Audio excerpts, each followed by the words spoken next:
చెప్పు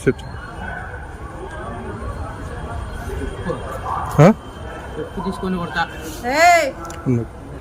గోశాలలో అలిపిరి పాదాల దగ్గర ఇలాంటి వ్యక్తులను అంతా ఎంకరేజ్ చేసి అసలు ఎవరు పట్టించుకోకుండా పోలీసు వాళ్ళంతా ఇక్కడ ఎట్లా బిహేవ్ చేస్తున్నారు చూడండి. బందోబస్తు కూడా లేదు, పోలీసులు భద్రత కూడా లేదు. అసలు తాగేసి వచ్చి చొప్పు తీసుకొని కొడతానని వచ్చి పైకి వచ్చి దొంగలే సెల్లు తీసుకోవాలని చూసేసాడు.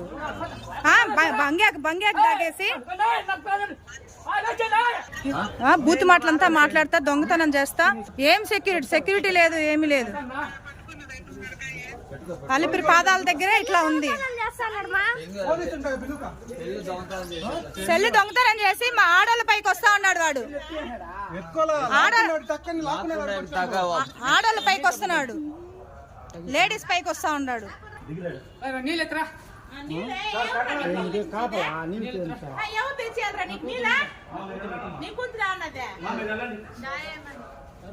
మీరు వెళ్ళండి.